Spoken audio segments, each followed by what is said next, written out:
Angela Fazio is an industry powerhouse who has overseen 40,000 homes sold and $9 billion in production. And Kristen Cantrell is one of the nation's most accomplished team leaders, helping thousands of agents build their businesses. They are passionate about educating, encouraging, and empowering moms in real estate. Our next episode starts now. Okay, hello everyone. Welcome to Moms in Real Estate. I'm Angela Fazio. And I'm Kristen Cantrell, and today we are interviewing one of my friends, Elizabeth Faye, and we got connected, you guys, because she spoke at Angela and I's first or second Flourish event. Was it the second or the third? I don't know, but you guys, Elizabeth had 175 women crying in the first 10 minutes of our conference, which was awesome because it was a good cry, not a bad cry. It was a good cry, and with all transparency, I was like, we're going to do breath work, woo. And by the end, I was like, this is so cool. Yes. So, Elizabeth, we're so happy to have you on our podcast. Why don't you get us started and tell us a little bit about yourself? Hi, so happy to be here. Absolutely love what you're doing. I had a few friends be like, wait, you're at a real estate event? And I'm like, it's kind of like a hair love for real estate agents. So Yes. I own a company called Hair Love. My name is Elizabeth Faye, and we run a community that is all about education and connection actually in the beauty industry. So that's why I'm always like, they're kind of like a Hair Love, but for female entrepreneurs and real estate agents and like that world. And so Well, here's why, is because you looked at hair as the vehicle to do all of your passion projects, and we look at real estate as the vehicle to do all of our passion projects. Right. That's why it aligns. Yeah. So I love what you guys are doing, and it's similar to what I do in a different way. But I run Hair Love. I am a coach, a retreat host, podcast host. I just became a TEDx speaker. I have a book I've been working on. And so I sit in thought leadership, transformation work. That's my world that I live in. And my work's kind of changed from being in the education space for hair to then business mindset. And then in 2019, it turned into something totally different when I went through a big personal healing journey and then started my study and becoming a trauma-informed life coach and somatics and all sorts of like nervous system healing and hypnotherapy. And it just kind of changed the way in which I was doing what I was doing. So I still coach, just in a different way. And that's what I do. Elizabeth, you are so boring. You're boring. Why don't you do something? Well, and it's really cool just hearing you go through that, because you have literally just like had like so many different seasons throughout your business, and each one like took you to the next thing, to the next thing, to the next thing. And you're only 30, am I right? Yeah, I turned 31 in June. Mm-hmm. Yeah, she's a baby. So it's so cool to hear you do all this stuff. And I know it wasn't always easy. So will you share with our audience, like, how did you even start out? Yeah. Where the hell do we even start?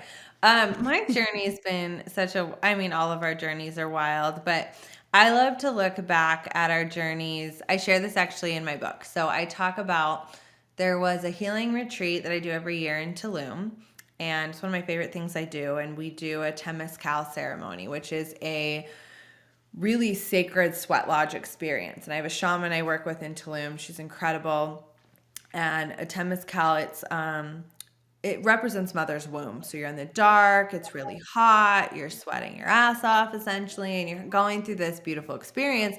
And at the end, we crawled out, laid in the sand, and when you've been in the dark for a while, like the stars look even brighter. They look even juicier. Like they look like glitter in the sky. And I remember looking up and being like, wow, these stars literally look like someone took a paintbrush and glitter and just splattered them, and they're just everywhere, scattered, and they almost look random. And as I laid there, I was like, no, we know stars are not random, right? We know about astrology, and that's how we know weather, and it affects the tides and how we harvest, and so much information from the night sky.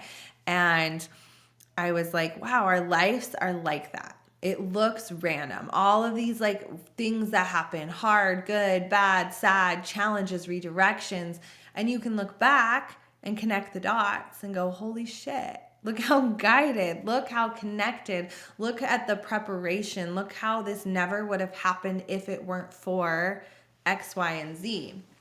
And so I love to look back at my own story that way and other people's stories, because we can all connect dots, right? You can relate to that and say, wow, I would have never, right, have started Flourish or this or that if it had not been for X, Y, and Z in my life. And thank you. And so mine is just like everyone else's, a lot like that. And I was a really troubled youth kid, drugs, self-harm, running away, all sorts of sexual and substance things I was getting into. And my parents were sending me away to different homes or schools to knock it off, to get my shit together. And one of the schools I was sent to, I ended up cutting and coloring my hair in a way that would be distracting, which is a whole other conversation for another day. That used to be a thing in schools, right? That you had to have your hair a certain way. But so I'd get kicked out, and I was kicked out. I was expelled, and as I was waiting for my parents to pick me up, a woman handed me a business card for a hairdresser. And she said, call him. You should call him. And that is, right, what a moment from the universe to be like, well, how many times are we given a business card? Or someone says, call me, come on my podcast, collaborate with me. If you need something, let me know. Or you should really do this. Or those little pings and ideas. And I did. I called, I made the appointment, I came to the salon, I plopped down in the chair, and like protocol, I shared every detail of my life. That's what we do in a hairdresser's chair. And the hairdresser learned that I was a very troubled kid who needed love. And we connected really deeply. I thought hairstylists were just such rock stars. I was just enamored by their expression and their weirdness, and their just, just being like who they are. And when I left, my dad was upset about the price of the mandatory color correction and was like, absolutely not. You're not coming back here. No chance in hell. But I had to go back. And I was like determined to go back. And it wasn't because of the highlight or the color or the bangs. It was the way I felt in the salon. I felt heard. I felt seen. I felt beautiful. I felt loved. And those were things I didn't feel at church or home or school. And so I saved my money to go back, came back to the salon 6 months later, and I put a bunch of money on the table, and he said, put it away. And he made a deal with me that if I would come back to the salon with a report card with better grades, he would do my hair complimentary. Love that. And he did that for me until I was 16 years old. And I would come back with a report card, and it totally changed my life. And it's what led to my career in the beauty industry. And it was the only thing, like that feeling was the only thing that made me be open or willing to try a little harder, to see things a little differently, because I wanted to feel what I felt in the chair. I wanted to feel what I felt with my hairdresser. And when I was 16, I didn't have a report card. I ended up dropping out of high school. And he said, how about a job? And I took the job. So I became an assistant. I started sweeping hair, getting people drinks, bags, shampooing hair, whatever they wanted me to do. And it led to a really beautiful career in the beauty industry where I had a lot of incredible mentors, and education has been a big part of my career since I was 2, just kidding, 16, but like literally so young to start in the career, but I did. But that's really what kicked off my journey in the industry. And it's why I have such a heart for the industry, and I have such a heart for helping leaders really be like live at their highest human potential, because I'm like, no matter what it is you do, right? You sell cookies, you sell hair, you sell houses, you sell yourself, right? All of it. It's like all of that is, if you can be really good at what you do, you can be really well, you can, get your business shit on lock, your finances on lock, your heart on lock, your nervous system on lock. You get to be of the highest service, which is making others feel heard, seen, and loved. And that's the impact. That's why people choose to buy a house from you. They choose to get a highlight from you. They choose you to be on their stage. There's a million speakers. There's a million hair cutters. There's a million real estate agents. Why you? And it's the way we make people feel and the capacity at which we can hold for others that allows us to do that. And so I got to tell you, Elizabeth, I'm so glad that your story was as long as it was, because there is probably, I'm not even kidding with you, there's probably like 3 minutes I couldn't breathe. I would not have been able to speak. I know. It's so good. That is such a good story. I feel like I'm always learning something new too, because I didn't even know all that about you. Like I knew little pieces of your story, and that's crazy. So I have a question for you. You become a successful hairdresser. How do you start looking at that industry as your vehicle to do these other things? And now I think it was the other day you were saying like you haven't even done hair in a long time. So how did your career path kind of take a change and shift into all these other directions that you've gone? Yeah, that's a great question. So I'll give the answer, but I'll give a quick resume version. Was a hairdresser for almost 10 years, just sold my salon, shy of 7 years of owning it. So I'm now a retired salon owner stylist, and was a beauty school teacher for 4. Obviously these overlapped. Like I'm not 80. So like I've been doing these things, like was owning salon, doing hair, teaching same time. And so everyone's like, wait, you're 30. I'm like, you can have more than one job at once. Newsflash.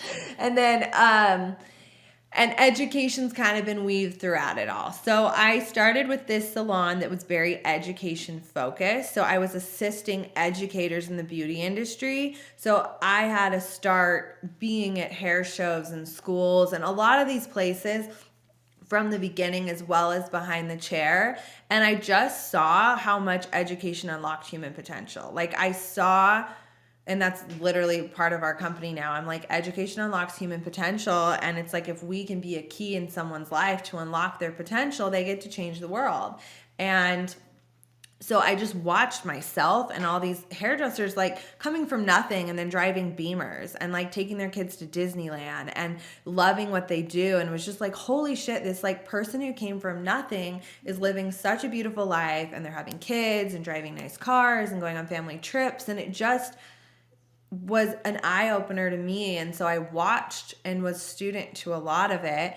And then I was a beauty school teacher on the side for years. And so I was in education, facilitation training, and helped students for a lot. So that was a lot of like my passion for education came in being in an education focused company with hair, and then being a beauty school teacher. And then I didn't go independent until I had to, actually. I ended up getting pregnant as a surprise. And I couldn't afford... Is it really a surprise? I mean, is it really a surprise when we get pregnant? Surprise to me, but the universe and God were like, tis the next step. Yes. Here you go. Fully guided, but shocked nonetheless. So I ended up not being able to afford to be an employee of the salon I was an employee for and be a beauty school teacher with what I was making. I was capped out at my commission rate, and I was making, I think, $12 an hour as a beauty school teacher, and I started at 9. And so I just couldn't live off of working 6-7 days a week and have a newborn. So I was forced to go independent. So that was when I went booth rental and started a blog and started teaching independently and not with the Paul Mitchell company anymore or the salon. So it was kind of like forced, you know? And I began that journey, and I just started really tapping into my community, salon owners I knew, local beauty schools. It was nothing fancy. And I started just doing workshops for years. And I ended up doing that for 4 years. I taught over 200 workshops, and I got to go to places I never thought I could go, like New York and Hawaii and Alaska, and also places in Idaho and random towns in the South. And I created a really big community, one person at a time, 20-person events at a time. And I did those for 4 years. And just would get referred to the next salon owner. They go, oh, this salon would love to have you, or this salon. And it just became like a workshop-based education business. And then that's where digital came, as people were like, oh, what about courses? And you know, there were failed workshops before the workshops worked. Like I shared that in one of my thing. Like that is so many failed workshops I had to force people to come to. And there were some workshops that didn't sell out, and I still did them. And there were some that were huge, and I still did them. And my courses took a few years to get off the ground for many reasons, but a lot of them were no one bought them. And so that would be the biggest reason of all. Like, dang it. Also, like there was no Kajabi and it was like on a USB. Like there were just some other logistics that made it difficult. So I was trying to like swindle people into buying a USB. And I wasn't like cool enough to know how to put it on a CD. So like, we were just figuring it out. So I just kept fucking showing up and figuring it out. And I think I never took a failure as like a sign that it wasn't working. I just took it as an opportunity to like pivot or tweak or try again. And like I knew it's all part of a bigger creative process.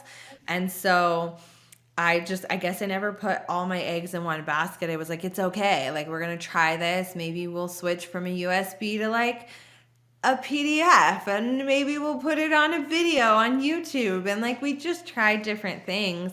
Thank God for Kajabi now and other things like that. Like course creators, I know you have more competition now, but for the love of God, you have so many more tools. So I don't feel bad for you.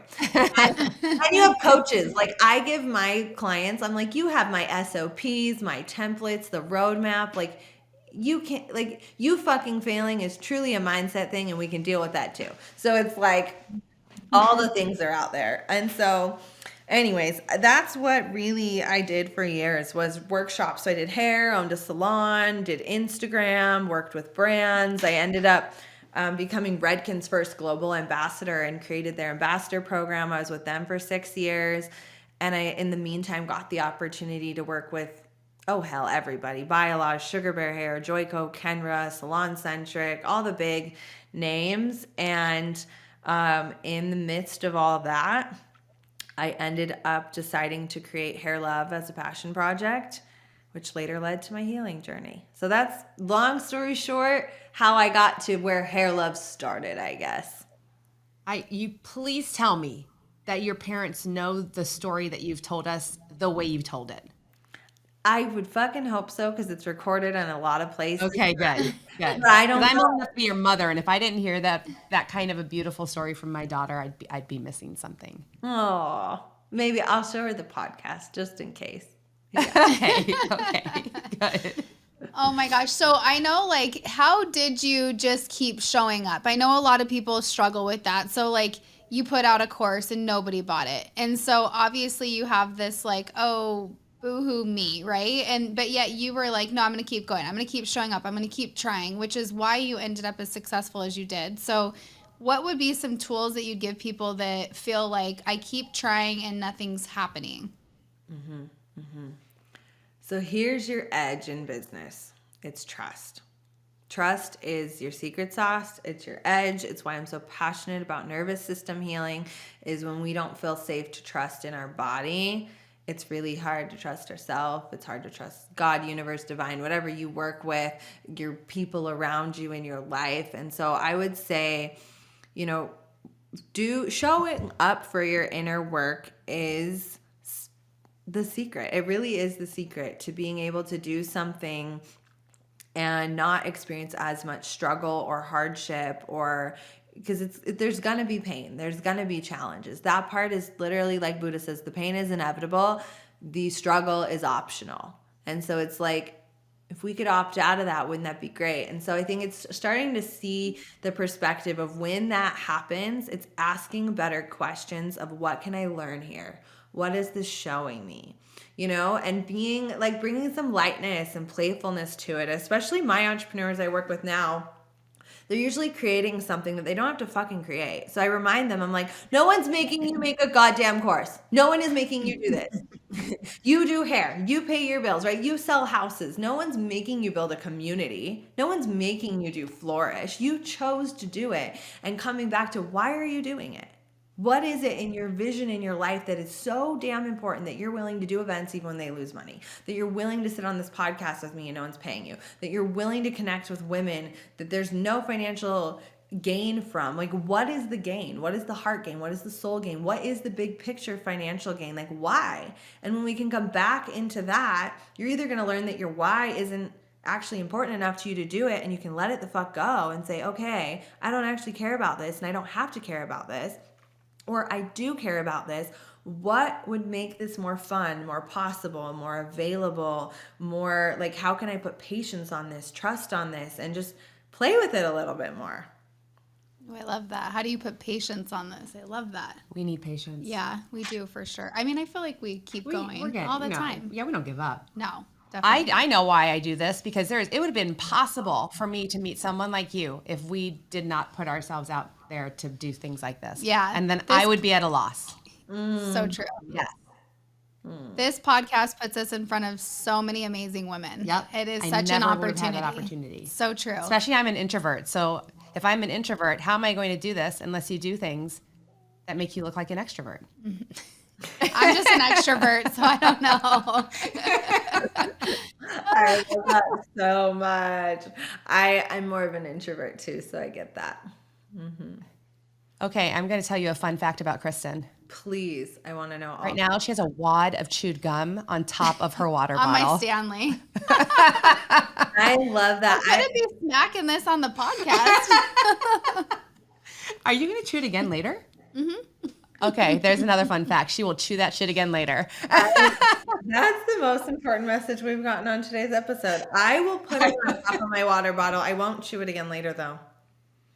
I might. It depends, because I just put it in and then I was like, I'm If podcasting. it's fresh, maybe if it's real fresh, yeah. It's real fresh, like 2 minutes in fresh. Okay, I can do it. Like more than like 10 minutes in, that's a no-go. No, that's a no. And yeah, and depending on the brand. We don't even have to play our game with her, because that was better it. than our game. That's true.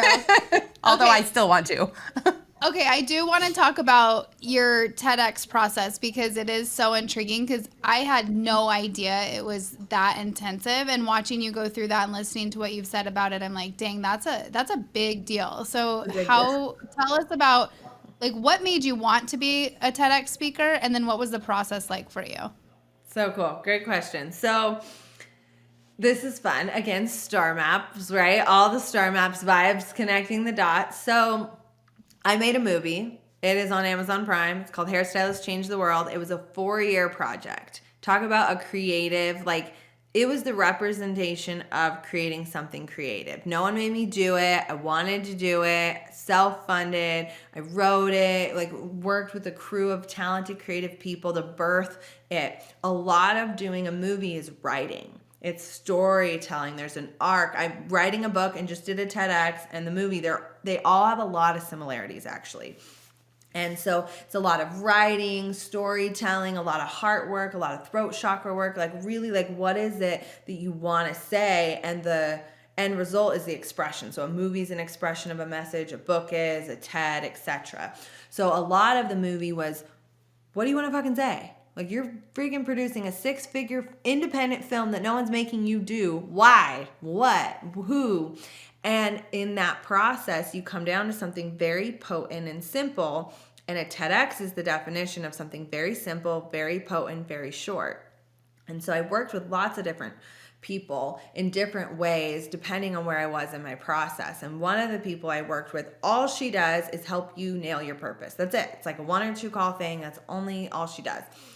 And so she works with a lot of TED speakers, authors, to just be a part of their process so they can come into their heart when then they go do all the other things, right? So she was part of the writing process along with many other people. And she was like, you should do a TED. You should take this idea and do a TED. And I was like, no, I'm doing a movie and a book. And she's like, and you might as well do a TED. You've already written, you've come into your heart space, all the work's here. And I was like, that feels hard. I don't know if I could do that. And then one of my very best friends did a TED. And then a few of my co-coaches in my program. So I started being surrounded by people who had done their TEDs. And so I felt like, okay, if my friends can do it, I can do it. It's in my paradigm now as a possibility, right? And so that expanded me to it. And I just started thinking about it. And then I was in Greece, sitting in the pool, and I got an email that said, a chapter of TED is coming to your local area, and we're going to have our first ever event in your area. And it was at one of the schools I was sent to as a troubled youth teen. And I thought, No kidding. shut the fuck up. I'm doing a TED. So I applied for the TED, and here's the deal. You don't just apply for a TED. You got to know your idea. You got to have your talk. There's an audition process. Like there's a lot of work before the audition. But I had been doing that work for the movie. So then at that point, I took what we had and called some of my other friends and said, how do I make this into a TED audition? And we structured it to be TED appropriate. So we submitted it. I made it through 2 rounds of the audition. I didn't get chosen. I said, that's okay. And a lot of people, what they do is just submit to all the TEDs that they want to go to, and one of them will say yes, right? So you just kind of audition till you get it. I really wanted to do it here. So I said, I'm going to keep auditioning here because this means something to me to do it where I live in a place. There's a lot of things here, right? I grew up here. I was sent here.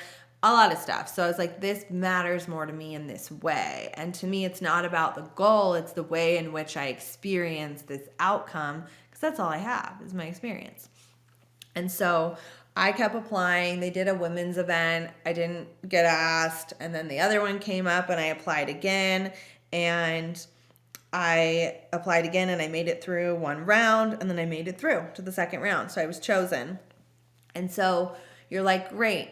So we have this process. So you do all that ideation, the audition. You basically have your talk 80% done. By the time you've auditioned, you better have your fucking shit together, or they're not going to choose you, right? Because they're seeing what is it we're putting on your stage. And TED it's not politics, it's not spiritual, it's not motivation, it's not religious, there's a lot of things it can't be. It's supposed to be an idea worth talking about, or something that goes, I never thought about it that way. It's supposed to be like a big thought or simple thought that's simple but big. Everything has to be fact checked. It has to be legit. Like there's a lot of things, like even if like I can only say so many facts, they're like, oh, you're not really a doctor. Maybe you shouldn't say things like that. Like there's a lot of things, and a hairdresser on a TEDx stage isn't really like, I'm not a doctor, I'm not a scientist, and they don't even really want coaches on a stage. And I'm both of those things. So, because coaches are there to self-promote, right? They're there to grow their thought leadership, and TED isn't like trying to help you do that. They're trying to grow thought leadership, but not your thought leadership, like world, global thought leadership. So they're really particular about how many coaches they put on a stage too, because they know we all want to do it, but they also don't want just a stage with a bunch of coaches.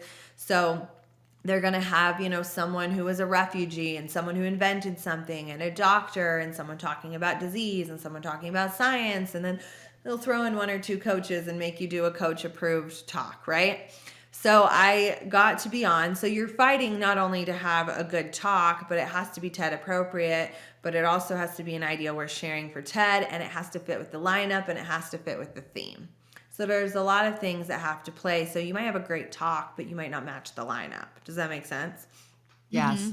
So I got the spot, was so excited, and then begins the process of refinement. And so then you're really crafting each word, each sentence, because it's short. Mine's like 5 minutes and 50 seconds. So it's really potent and short to get the whole thing across. And a lot of whittling down, a lot of taking stuff out, like killing, what they got, you kill your darlings when you're writing. You write everything, then kill the darlings. You like X, X, X, X, X.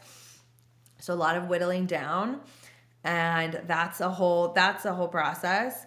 And then there's the tonality and the pacing and the inflection of how you want it to come across.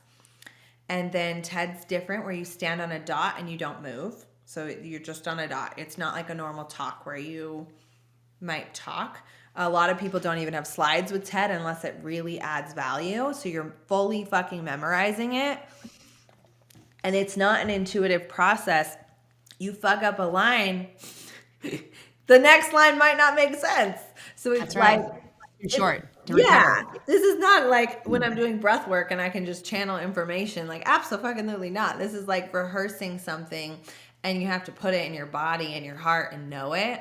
So there's the memorizing, the what you're gonna wear. It's a whole thing. It was so fun, but it's a layered process. And so I worked with people with writing, people with speaking, and then the energetics of like really getting into my heart. I did vocal training for like opening up my throat, just opening up my throat chakra and my heart. You know, I speak as well in other places, so I knew it would be beneficial in other areas. And so I probably wouldn't have gone that hard if I wasn't like a speaker in all other ways. But I'm on a podcast, I write a book, I coach, I fucking talk all the time.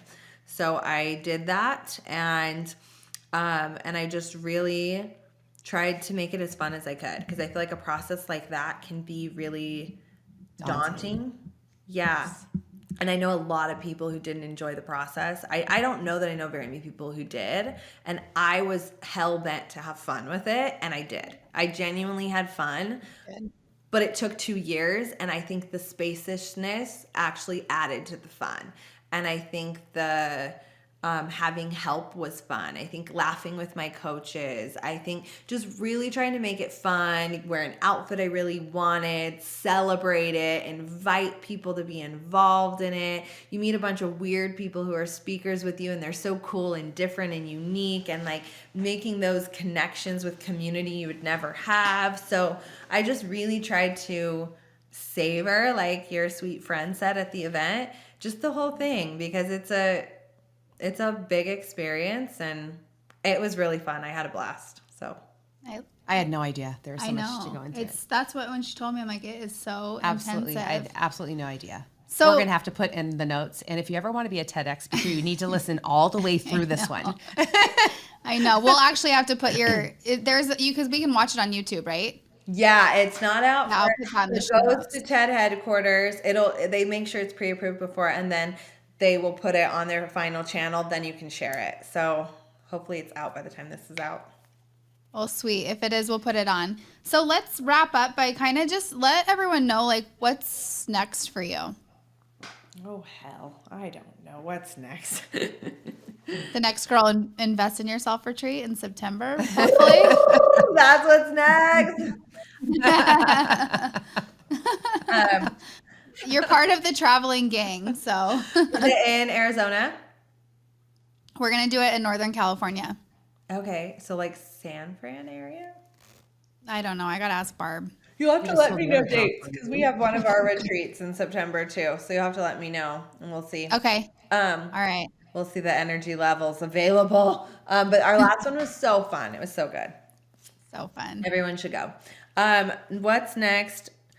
Just helping my clients. I mean, I spend a lot of time just coaching and working with other educators and stylists, and so I'm working on that, and just creating and writing, and yeah, just kind of doing my thing. Yeah, you definitely don't have a lack of things. No. Yeah. Going on. I'm like, Not I'm at not adding. I'm just maintaining what we got going on, you know?